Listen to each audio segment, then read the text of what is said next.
Hello ladies and gentlemen, and welcome to my channel. It's Friday Night Magic, but with a little twist. As you may or may not know, today is Thursday for me recording right now, and that means, at least on Arena, M21 is now out. And as I try to do every time a new set comes out, I'm gonna do more than one video for Magic this week, and today's gonna be a shorter video just celebrating it by opening a ton of packs.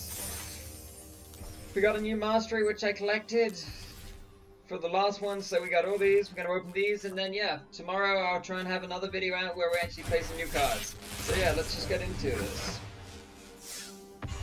Ooh, I don't care. I'm not really sure if there's anything I'm looking for from this right now. Yeah, shocklands are always cool. But yeah, I don't know, it just feels too soon for these sets to be rotating out. Is it? Yeah, these sets are rotating out like in August, is it? I don't know. It feels too soon. 3 mythic, we will always have to take 3 mythics, especially from older sets, which, as I say, are going to be rotating soon. Ooh, my first ever Mirror Match. It's a fun, janky ass card. So yeah, this is probably going to be a quicker video. I think I have a playset of those, I would be happier because incubation's pretty cool. We're just going to rush through the first couple of things. It's really going to be the core set 2021 we take our time with. Let's see. What's that do? Draw 2 cards, control. Okay. Hey look, it's that proliferate land, which I just completely butchered the name of. Proliferate land. Did that pack not have a planeswalker? Ooh, my first Cranko. Cranko's cool. I could make Goblin Tribal Brawl. That would be fun. I don't know. Yeah, we're losing all these sets. It just seems so soon to lose a card on a set like that. I'm used to, I guess, I don't know, I think Pokemon rotates every 2 years. It doesn't have a rotation every year like Magic. So I think that's what I'm used to. Most played card in this format right now. How have I never fought an Oathsworn Knight?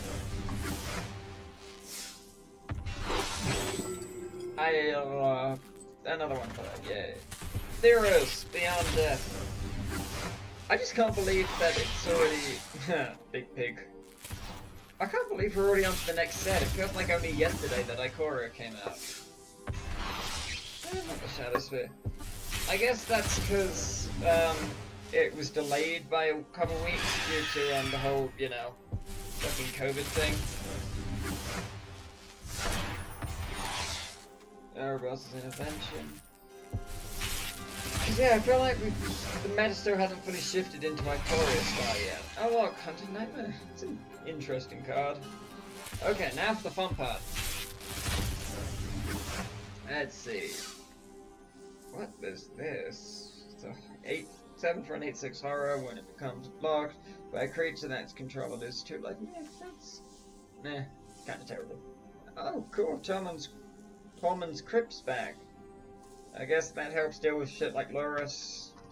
Hey, it's pretty good. Choose one. 6 to draw 3, or return up to 2 target creatures to their owner's hands. Flash, if a non-creature token creature you control would enter the battlefield and it wasn't cast, exile instead. Oh, for non-token creature, not a non-token creature you control. So I guess that shuts down stuff like Luca decks, which are running amok, anything like that. What's her face? This card, Mill. Mill is a thing now. Look at that, Mill is finally an official keyword. After just them saying discard a card, put that many cards into their graveyard, we finally have Mill, and I'm just happy to get this. Whenever in battlefield, draw a card, then discard a card, so it lets you... Is that looting? I think that's looting. And then when it enters, when you draw a card, target opponent mills too, so... It's like that one card I've missed from M19, which is an enchantment that costs 3 whenever you draw a card, your target... It's either target player or each opponent puts the top 2 cards of the library into their graveyard. So in 1v1s, this is exactly the same, but better because it draws you 1 when it comes into play. So yeah, Blue Mill can come back, finally. We can build fucking Folio of Fables decks. I don't know, I might build a Folio Fables deck. Then we've got Llanroy Visionary, which is just literally taking Llanroy Elves and Elvic Mist Visionary and smooshing them together.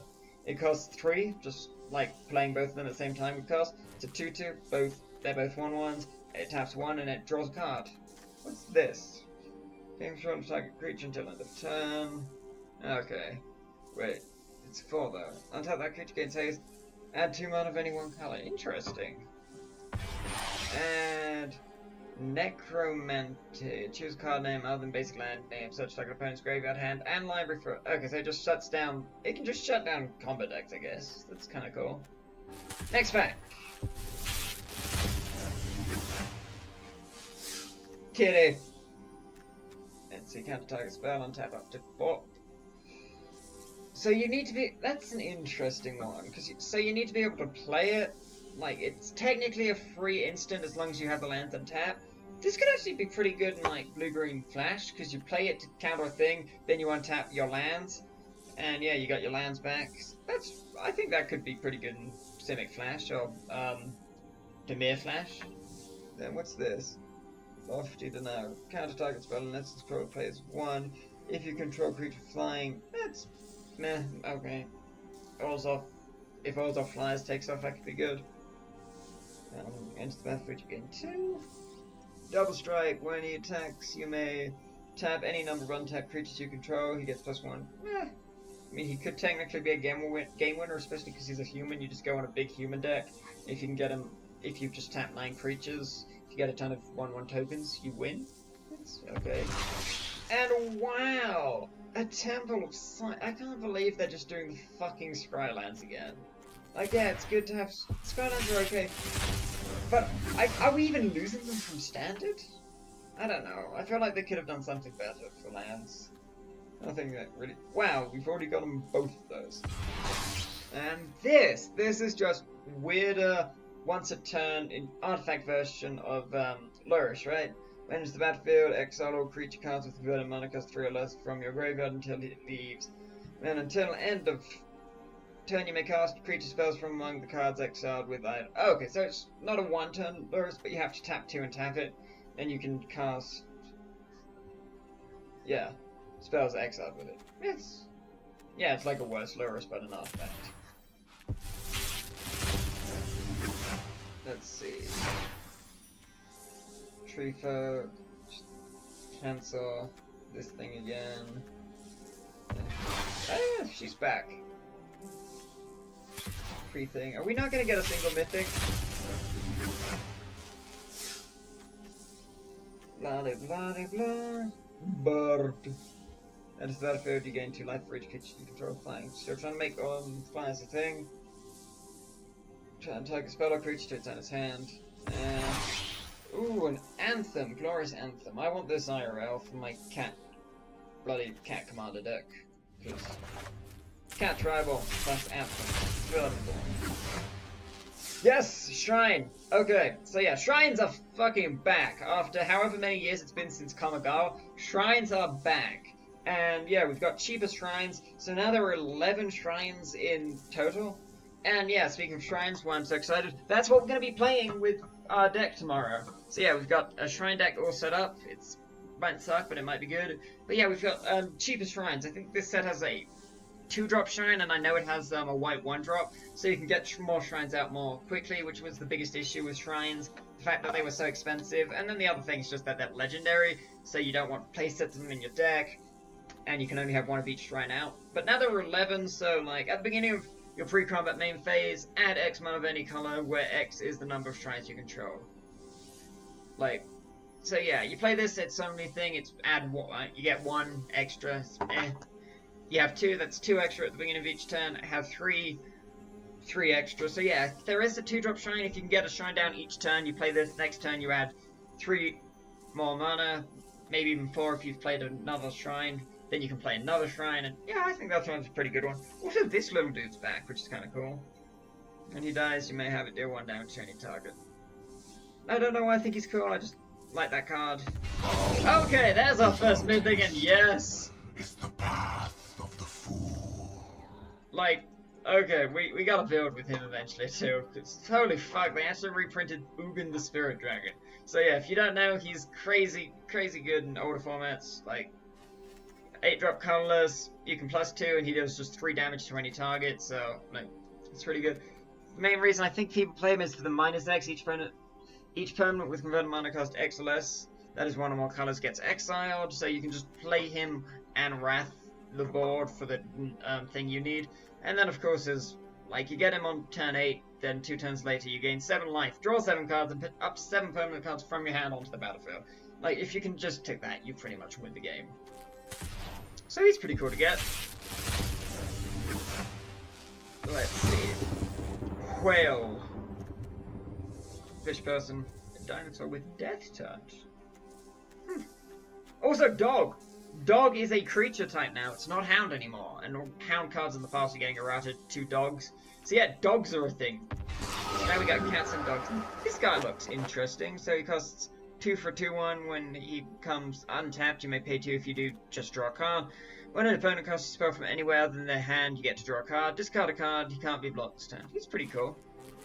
And you can make him unblockable so you can attack with him. Let's see. What's... Oh, right, this one might... I don't know, this one could be kind of good against aggro-style things.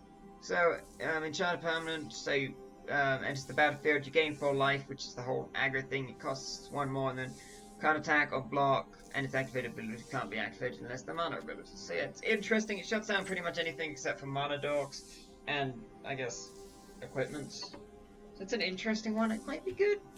We'll have to wait and see. Apparently it was good at one time, or it was at least decent. I don't know. And Grasp of Darkness is kind of cool for all that indestructible shit we've got running around. Another free rare, and yeah, let's just get like... Oh, look at him, he's the goodest of boys. He is the goodest of boys. Yeah, we're just gonna buy a few more packs. Because, yeah, I'm having a bit of fun. 2, 3, 4, 5. So yeah, we're just gonna open a few more packs, because new set, it's always fun to open new packs. Dog! Look at him, he's a good boy. Nothing really interesting. Kitty! I want this card IR too, because cats. Cat tribal, baby. Other cats you control get +1/+1 protection from dogs, so that's fun. Whenever one or more cats you control does combat damage, you play disrupt 1 target artifact from that play control. So yeah, just a good cat lord for your cat decks, if you play cats, like I do. You might even have enough cats in standard now to build a cat tribal on arena. He's interesting. Like, I doubt he's gonna see play because he's a human, but like, he boosts all your zombie. He's a zombie lord, so he boosts all your zombies +1 from the low. And at the beginning of your end step, if there's a creature died this turn, you can pay 2 to credit. Technically 3/2 zombie, but he's a human, which kind of makes it eh. This is back. Hexproof until end of turn, +1/+1 instant speed. Defender, sacrifice a creature with defend, draw a card. 2/2 first strike, and it's a knight, blah blah blah blah. Another cat. Stalker can't be blocked.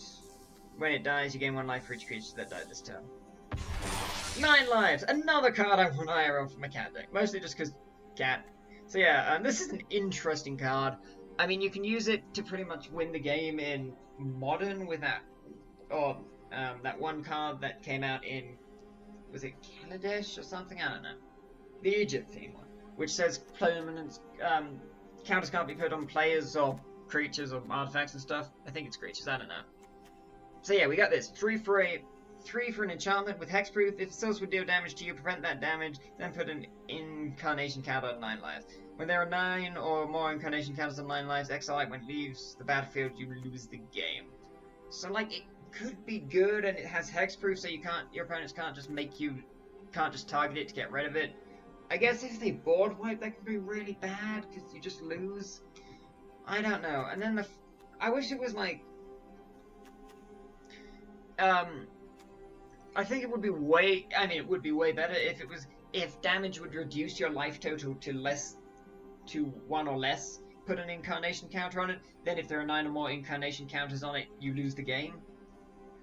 Because I mean, that would make it better. Because like, then if you're playing against a deck which like mono red aggro, which or mono red ping, where it's just all the 1/1s which keep dealing damage to you, because they attack with the Scorch Spitter, so you don't have any blocks. That's two incarnation counters. You've got fucking Cavalcade. I mean, these are going to be rotating out soon, but stuff like that just makes this card, like, it's an interesting, cool card, and I'm still putting it in my cat deck, because, like, it could come in clutch, and, I mean, look, it's got all these famous cats from Magic in the background, which is really cool. But yeah, just, as I say, with the mono reds ping deck, it's like, they attack you, they've got say they've got Scorch Spitter, Cavalcade, and thing, that's already a third of the counters on this. And if you play this, you can't just get rid of it to reset the counters. So, I don't know. It might be good, it might see play in some really bizarre circumstances, but I don't have much hope for it. Destroy target creature, Planeswalker, yeah. Put a 1/1 counter at creature you control. Who's this dude? Legendary creature, when Terralarian Archmage enters the battlefield, return up to 1 target creature card or Planeswalker to its owner's hand. Oh yeah, this dude. At the beginning of your end step, if a opponent was put into your hand from the battlefield this turn, draw a card. He's like an interesting war, what is it? Jellyfish? Is that jellyfish dude? Man of War, is it? But he can't bounce himself, but he does draw you a card if you bounce something. And he's also legendary, so you could, like, build, I don't know, bounce tribal. Anything interesting? Not really. This dude, the first card to be spoiled from this set. This dude looks fun. When he's Vampire Cleric, yeah. Whenever you gain life, target opponent loses that much, and then creatures you control gain lifelink. Really cool. With Jumpstart, what's its phase? Is the opposite effect is coming to Arena, I think.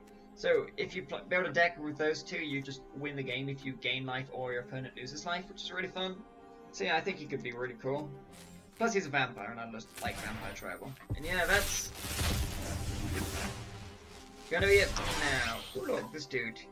He's interesting. When he enters the battlefield, you may search a library for a card named Alpine Watchdog and a card named Aegean's Car. Reveal them, put them into your hand, shuffle your library. Whenever he attacks, whenever Hammaster attacks, it gets +X, where X is the number of other tracking creatures. So, like, he's a 2/2, but he lets you search your library for 2 other 2-drops, I think they are. Like, they're not great, but he just lets you search your library for 2 other cards. This is interesting. Or unicorns. And Garruk's Harbinger, another interesting creature fella. Hexproof from black, which is okay. I mean, black is known for destruction, but most of the main destruction in Standard right now is not black. And he does die to Scorching Dragonfire, which for some fucking reason Wizards reprinted in this set. So yeah, that's annoying, but yeah, like, if it was from black and red, it would be better. If it was from black and white, it would be better, because I think white and red are the main sources of removal right now, because we got Teferi, we got Elspeth's Conflict's Death, we got, as I said, that one card, Scorching Dragonfire's red. I don't know. I mean, like, we've got Murderous Riders, we got Dirgebat and stuff, but the main removal right now is not really black. But he's pretty cool. Whenever he 3 for a 4/3, so on curve, whenever he deals combat damage to a player or a planeswalker, which is important, you look at the top that many cards of your library, and you may put a creature card or a Garruk planeswalker from among them into your hand. Put the rest on the bottom of your library. So that's kind of cool. Lets you accelerate creatures or Garruks into your hand if you deal damage with him. So yeah, that's pretty cool. And it's going to be an interesting set. Dogs are finally a thing, which is crazy. I'm pretty excited for it. Look at all these new cards we got. Ooh, wow, lordy lo. And we got Ugin, that's pretty fun. But yeah, shrines are back. And so yeah, first thing I'm going to be doing is building historic shrines, because 11 shrines, and that should be coming up tomorrow. So, until then, M21 is out on Arena. Hope you're playing. Thank you all so much for watching. If you enjoyed this video, please leave a like. If you like my content, or if you just enjoy watching me suffer in general, please consider subscribing and hitting that bell notification to stay up to date on the latest videos. If you want to tell me I'm trash, or anything like that, please do not hesitate to tell me down in the comments section below. And until next time, I've been the one, the only, the Cat Lucifer. Thank you all so much for watching. Pip pip cheerio, TTFN and all that. In other words... No one's